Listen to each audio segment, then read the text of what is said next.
In my last video, I focused on how we can use a simple formula for change to make learning easier and improve our lives. Today, I'm focusing on one of the major obstacles we have to overcome if we're going to do that: the nature of the brain itself. The brain you're carrying around today is pretty similar to the one your ancestors had about 50,000 years ago. Those Stone Age brains were very good at keeping them alive to survive a very difficult world and to pass on their genes, but they are just not so well built for modern life. One of the main reasons for this is what's called the negativity bias. Think about your day for a minute. In every day, 100 of things happen to us. Most of them are pretty small. Some are good, some are bad. But what do you think about when your head hits the pillow? For most people, myself included, it's the negative stuff: the person who cut you off in traffic, that thoughtless thing your boss said, and anxiety about the future. It made sense for our ancestors to fixate on this negative information. They were living in a world where missing a threat could easily lead to death. Forgetting to reply to an email or getting left on red doesn't exactly carry the same existential risk, but try convincing your amygdala of that. There's this great metaphor about the negativity bias that comes from psychologist Rick Hanson. That's my dad if you're new here. We're like Velcro for negative experiences and Teflon for positive ones. Negative experiences stick to us, while positive ones slide right off. The brain is constantly looking around for negative information. It fixates on the bad news that it finds, and then it generalizes conclusions about the world from that bad news. The negative information becomes the mind's database, the foundation of our thoughts, our feelings, and our beliefs about the world. Practically, this means that we need to go out of our way to notice and focus on and internalize the good aspects of life, not because we're trying to be excessively positive or have like an optimistic mindset, but as a deliberate way to balance the brain's bias. And a huge place that this shows up for people is in their self-appraisal. We experience our lives as a complete movie. We see every moment, every weird thought that we have, every time that we failed to live up to our own expectations. We then compare this complete movie to the highlight reels that other people show us. People are often more than happy to share their wins, and usually a lot less happy to share the messy journey that got them there. When they're asked to reflect on that journey, that reflection often includes a lot of survivorship bias. They emphasize their own efforts or how they attracted everything they wanted if they're into that kind of thing, but they're usually less likely to see their advantages, the ways that they got lucky, the circumstances that supported them. People usually compare up, not down, which makes it easy to lose perspective and tends to maximize our self-criticism. And over time, this then wears away at our self-worth and our self-efficacy. This is the belief we have that we are the kind of person that we can rely on. This is one of the most important resources we have, and it is based on evidence. We believe we can learn things if we remember learning things. But there's a big problem here. Your memory is not reality. In 1936, Jean-William Fritz Piaget, incredible name, he was a Swiss psychologist known for his work with children, proposed a theory of cognitive development that explained how children understood the world around them. This theory was based on three big ideas, and stick with me here. First, the notion that we use these things called schemas, they're mental models, to understand and react to the world. You can think of this as kind of script for a given idea or interaction. Like if I say the word elephant, there's an image that pops into your head. If I say ordering food at a restaurant, you can kind of walk through that interaction. The second piece was his stages of cognitive development, which included sensory motor and pre-operational and concrete operational, all of these different stages of development. And then the understanding of learning as an adaptive process based on interaction with the outside world. And this adaptation, this is the key part here, is driven by two key processes: assimilation and accommodation. Assimilation occurs when we can use an existing schema to deal with the world around us, or take in new knowledge without violating that schema. Accommodation occurs when the existing schema does not work to solve the problem in front of us, and we have to significantly change it in order to overcome whatever it is that we're trying to face. Bottom line, your brain wants to assimilate, it does not like accommodation. And this means that when the brain is faced with information that doesn't match its pre-existing model, it tends to just ignore it. which is a great explanation for many of the political problems that we're facing these days. And those models are themselves built from underlying beliefs and assumptions that we have about other people or the world or even ourselves. And you can find these everywhere, and they are so powerful. They're your values, your shoulds and musts, the rules that govern your life in big and small ways, views you have attached to what's good and what's bad. And then you can find them in things like mental models. These are assumptions that we have about the way the world is or how the world works. A really common example of this are gender-based models of interaction, how men and women are supposed to act in a relationship. Then you can find them in your expectations. These are the scripts that automatically activate during our interactions, like ordering a coffee or something like that. And then also our assumptions about the future. And then you can also find them in self-concept, who you think you are, what you think that means, the stories that you tell about yourself. These beliefs inherently limit us. And while it's common to hear people refer to our negative beliefs as limiting beliefs, even positive beliefs that you have about yourself tend to orient you towards some possibilities and move you away from other ones, right? If you're told over and over again that you have this unique gift for algebra, you're probably going to feel some pressure to pursue math, even if you would rather be, I don't know, playing the tuba. My point here isn't that talent is a burden, but our beliefs about that talent definitely can be. One of the biggest contributors to the beliefs we have about ourselves is how we were treated by other people when we were young. Kids are these little sponges, and their early experiences set a kind of template for everything that comes after. We see people treating us a certain way, we hear them repeat stories about the way we are over and over again, so it's natural to eventually start going, oh, I must be that kind of way. I internalized a lot of those stories.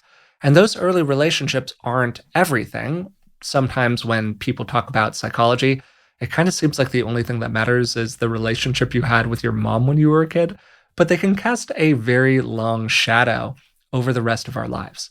These beliefs have a big impact on how we act, and they dictate the material that the brain easily internalizes versus the material that it struggles to accept. And this is the really interesting part. If you think of yourself as being a lazy person, or you think of yourself as struggling in relationships, the brain is going to highlight the information that confirms that bias and then kind of ignore the information that doesn't confirm that bias, right? The beliefs we have about ourselves become self-fulfilling. If you think of yourself as being lazy, you're less likely to have experiences that could contradict that belief because you're just not going to put yourself in situations where the belief could be tested. And even when you do have experiences that run against that belief, they are filtered through the lens of the belief. You succeeded not because you were capable and worked hard, but because of some other explanation. Or sure, you succeeded, but it was so hard for you. It must be easier for other people. The negativity bias changes what we remember, and by extension, how we interpret our history. Our beliefs are based on those memories, and our behavior is based on those beliefs. The result of this is acting in a way that is simply not based on reality. And here's the key point. It is radical to get that most people deserve to feel more self-worth, self-confidence, and self-efficacy than they actually do. Even on days when you feel absolutely like you've accomplished nothing at all, you've completed dozens, if not hundreds, of micro goals. You've answered the email, you showed up for your friend, you kept the promise that you made yesterday. It is not narcissistic to recognize this. It is actually a much more accurate appraisal of reality. Developing all those things we care about, self-worth, self-confidence, a sense of self-efficacy, it depends just as much on countering the negativity bias as it does on actually changing your behavior. And here's a simple framework that'll help you do that and hopefully develop a more accurate view of who you are. First, we have to catch this bias in the act. We tend to be pretty wrapped up in our thoughts, particularly those negative ones, and it's easy for us to experience them not as thoughts, but as statements of fact. There's something called cognitive diffusion. This is a skill that is emphasized in ACT, that's acceptance and commitment therapy, and it helps us learn how to see thoughts as thoughts and feelings as feelings. These are Passing events, they are shaped by our stories and they are not literally true. When you have a thought like, they don't like me, what happens next? Do you immediately believe it, or can you pause and think something like, wow, there's that thought again. How interesting. How weird, right? And we can use this kind of approach to catch the negativity bias in the act. When you get a small piece of information, what happens next? What assumptions start forming when somebody does leave you unread? Does your mind jump straight to the worst case scenario? When you fixate on one bad thing, can you widen your view enough to hold something else alongside it? And if somebody you cared about were in the same situation, what advice would you give them? These are all ways that we can start to pull apart those thoughts and those feelings and see how they're actually kind of filmy and insubstantial, and they're less true than we thought they were. And something else supports this, and that's getting less certain. I gotta say, this one was a really tough one for me. I am a recovering, very certain person, and the negativity bias loves black and white conclusions. I blew it. I'm not cut out for this. The world is a very scary place. A simple antidote to this is to move from declarations to guesses. When you're spiraling around a kind of fear, you can ask yourself, how likely is this really? Put a bet on it, right? Put a number on it. What would it be?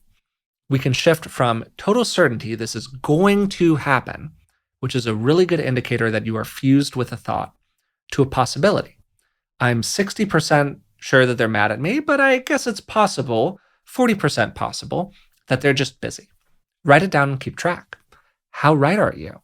Our fears are usually realized less often than we think. Recognizing this can help us shift away from all or nothing thinking and start replacing words like always and never with often or sometimes. And if you combine that with a little cognitive diffusion, we start swapping identity statements for behavior statements.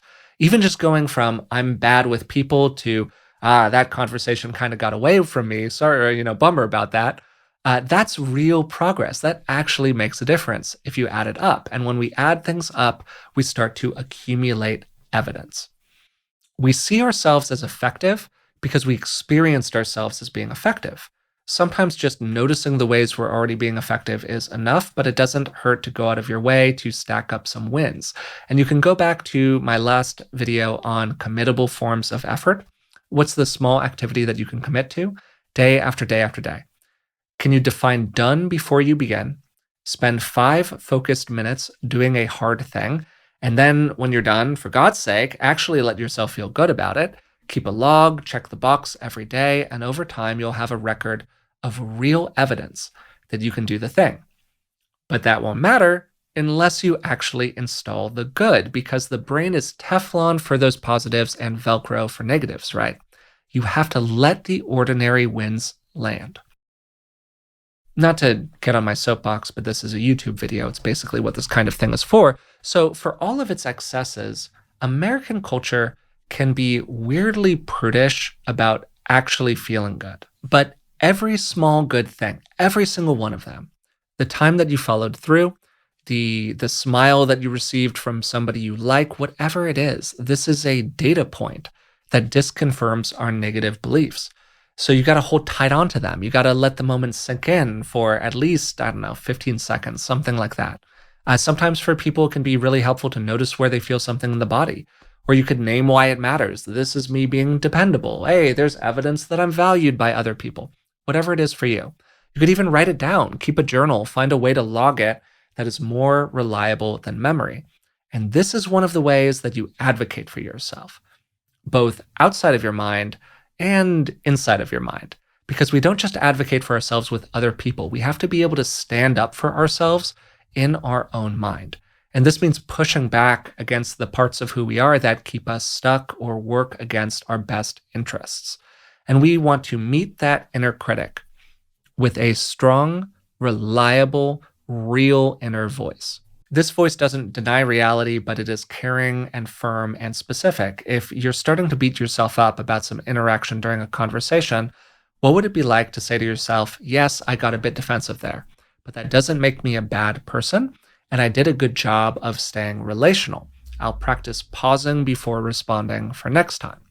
Do you talk to yourself that way? Or do you talk to yourself like, hey, dummy, you messed up again, right? And there can even be a place for speaking directly to that inner critic. Maybe you say something like, hey, you can flag some risks out there, and I appreciate that, but you don't get to insult me. You can highlight some things to improve, but you can't ignore what went well. And by the way, I'm getting really tired of your constant focus on whatever it is for you. You can stand up for yourself inside of your head the same way that you stand up for yourself outside in the world. It was so helpful for me to realize that my brain was not on my side. I used to be somebody who believed every thought that I had. And I thought that those thoughts kept me safe. I thought that they were accurate. I thought that the things that I said about myself inside of my own mind were real representations of reality. I thought the negative things, the negative stories that I was telling about what other people were thinking or feeling about me really represented how those people felt. And it was transformative for me to get that the brain wanted to keep me alive. It didn't care so much about keeping me happy. Most people, myself included, kind of sleepwalk through the world in this anxious haze that is just vaguely based on reality, if based on reality at all. And it is so helpful to wake up to the fact that most of the time, there's more good stuff going on than we realize. That most of the time, those negative beliefs that we have about ourselves are really exaggerated, and that you actually should be feeling, based on evidence, based on real life right now, you should be feeling more self-worth and self-confidence and all of those things that I talked about during this video than you actually are right now. That is a more accurate version of the world. And you can work on your circumstances, you can change your behavior. But I know so many people who are incredibly accomplished, they have great behavior, and they still beat themselves up inside of their own mind all the time. They still suffer from negative self-appraisal in all of these ways. So until we start working on the thoughts that we have about ourselves, man, it is really hard to make a lot of progress in our lives, even if you're doing everything else right. So I hope that there was something in this video that you connected with, that felt relevant to what's going on in your life right now. If you felt that way, I'd really appreciate it if you took a moment to subscribe to the video, maybe leave a comment, press the thumbs up button, whatever it is that people tell people to do on YouTube. If you could send it to somebody who, hey, you think might benefit from this kind of thing, I'd really appreciate that as well. Until next time, thanks for listening, and I'll talk to you soon.